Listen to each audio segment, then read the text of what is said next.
Hey guys, this is Barry with FaO&x Outdoors, and we're doing another unboxing video with HiPEAK, their Bondi series. It is 15 amp hour, 48 volt battery, 750 watt motor, and it's a 720 watt hour battery. So if you wanted to charge it, you would need something a little bigger than, a 500 watt. You would probably need something around 1,000 watt portable charger to charge this battery. So saying that, let's get into it. They sent me the yellow one. Now this is more of an economy type bike. I know there's a mountain on the front of it. It could do some dirt, but I wouldn't put it through the paces that, I would put it through the mountains. I'm really good at killing bikes. But it's got a 750 watt motor, and this little strap thing here comes on the higher end bikes, which are really nice to see.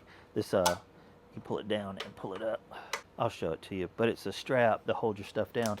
The weight on this you can hold up to 60 pounds, I believe. Let's see how difficult it is to put together. It was $1,500, and as of doing this video right now, they're on sale for $1,100, which is nice, which is actually pretty normal for a affordable e-bike. The packaging is amazing. It's a neat little color. They've done a really good job at the packaging and the branding. Most of the times when you get a bike, they're about 80% built. All you typically do is put the front tire on the handlebars and the foot pedals. So a little heads up there. Trying to figure out. So this is a hardtail. This has no shocks on the back. It weighs, I think, 65 pounds. Pretty typical for a smaller bike like this. Oh, just amazed. Packaging. Some of the packaging I get is absolutely terrible, and it shows when you get it too. If it's well packaged, it just ships better, I guess. I mean, obviously that's true, but the amount of boxes I get that are damaged, and then you open them up and see that it's barely packaged. Ain't playing no games. I wonder if I use this back here, hold it up. Does that work? No, that's not gonna work. I've gotten them where the forks were busted, and this piece that's holding the forks together wasn't on there. That's why they have that little black thing on the bottom here. All I'm trying to do at the moment is just get this taken apart, and then we'll get the place cleaned up, and then we'll get into the bike. That lock, got it. So push the button in, the little red button. And I'll show that to you here in just a second. It doesn't take you too long to put these together. And the bars, I like putting them on backwards. I wonder if I can get this. Gotta tighten this up. Boom. Can I get it off?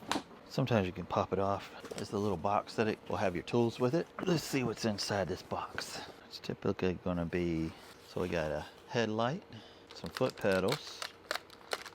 These feel kind of plastic. Let's check it out before I say. These are plastic or some kind of polymer or whatever. But for 1,100 bucks, we got cabled brakes, a 7-gear Shimano. These are tools. I'll need those. Your manual. Let's see what's inside here. This feels pretty heavy. It'd be awesome if it was a good charger. Let's see. It's got a good weight to it. There's your plug. And it is a 2 amp and no fan. So these will get warm. But it's got an indicator, a green and red indicator on it. So it tells you when you plug it in. It typically will be turn red if the battery's low. And you'll know when it's ready by the little light right here. But it'll take probably about 4 or 5 hours for it to charge. Let's see what's inside here. If a knife is fallen and it's open, just let it fall. I was trying to grab that. Oh, the tools are good. That's awesome. It's got a really nice toolkit. Dropping it all over the place. But yeah, take a look. They're little Mod Podge of different companies, I guess. But at least it's decent. We've seen some crazy ones on this show. Oh, okay. This is cool. It's got the quick disconnect, which is freaking awesome. I love that. You know what? I think all foldable bikes should have this. If you're trying to get, this is quick disconnect. You just stick this on and then you'll tighten the side and it tightens the tire. That completely makes sense. I'm not 100 on why companies won't do that. Especially foldable bike, because you're buying it for being compact. Pop this off. Come on. There we go. It's a little pad. All right, so we gotta put it on with the brakes and then slide it right over top. As many times as I do this, still a little bit of a pain. Now in this case, you could probably, no, you can't. I've had in the comments, I've heard people say turn it upside down, but I have done that. And the problem doing that, there's a freaking, why they did that. There's a little, how am I supposed to get that off? All right, come on up. Stay. It's got this little plastic thing. You stay for just a second. There we go. That was acting crazy on it.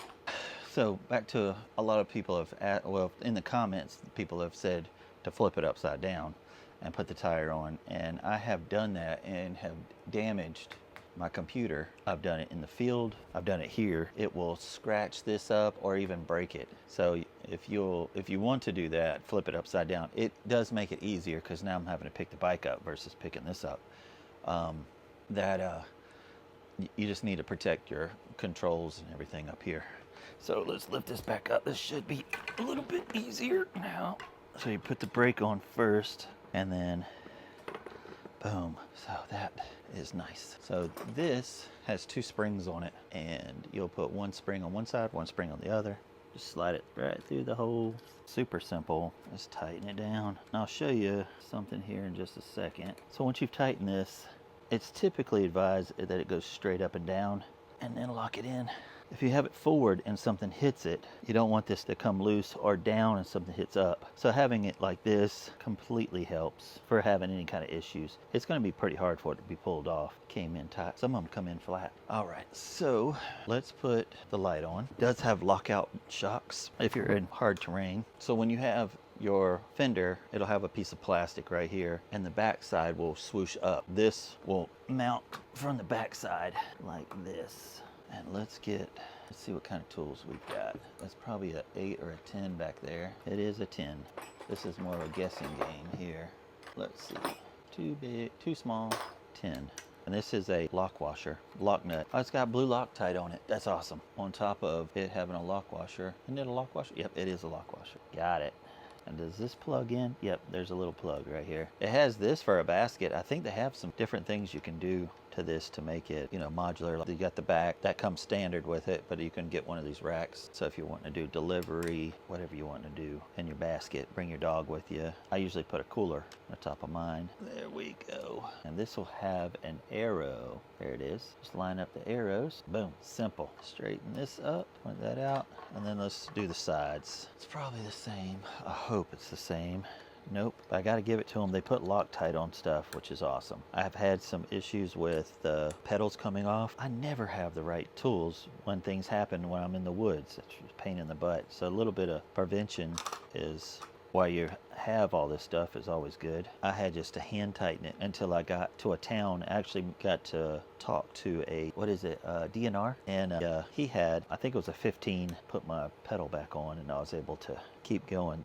What trip was that? Oh, the North Bend Trail. It has 11 tunnels on it. And I went in and out, so I got to do 21 tunnels. That was insane how beautiful that trip was. But yeah, it actually fell, the tunnel, it fell, peg fell off. So, but blue Loctite makes it wonderful. All right, now what size is this? I bet it's a 15, 13, 15. 15. All right, does this say left or right? So it doesn't matter. I don't see. Oh, it does say there's a little L right here. Let me see, does that say R? It is. So it's riders left and right too, so left, right. So this typically be righty-tighty. So this one's righty-tighty. The other one might be, because of how you pedal, lefty-tighty. Just a heads up there if it's acting weird. Give this a little tight, and we'll do the other side. And I think this one will be lefty-tighty. Yep, lefty-tighty.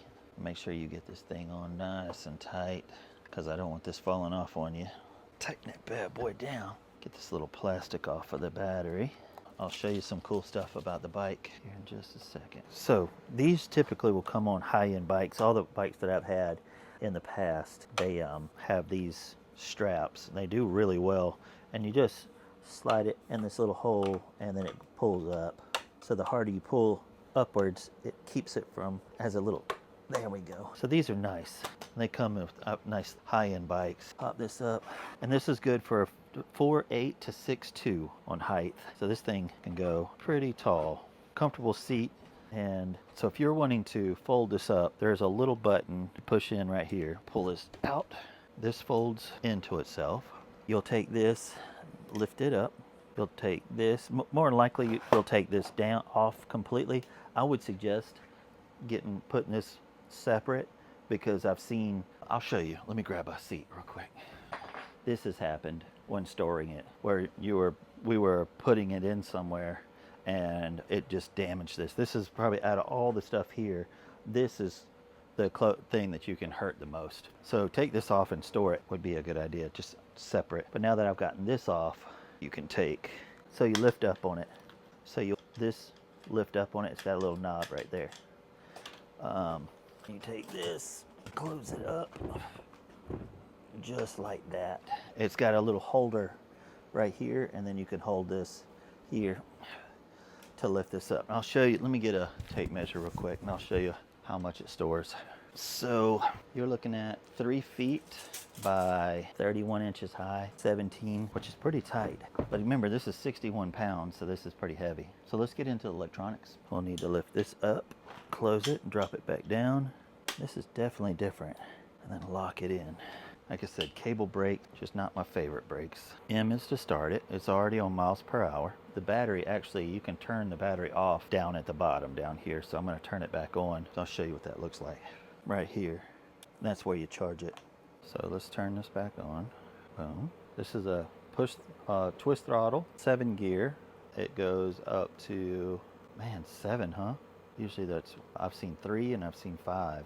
Okay, that's a bell. I got you. That's your bell. Brake location is good. I like this bike. 750 watt hub motor with a 15 amp hour battery. This is not something I would want to test out in the mountains like I usually do with those mountain bikes. Anytime I've taken anything like this, I would wind up killing it, or they'll kill me.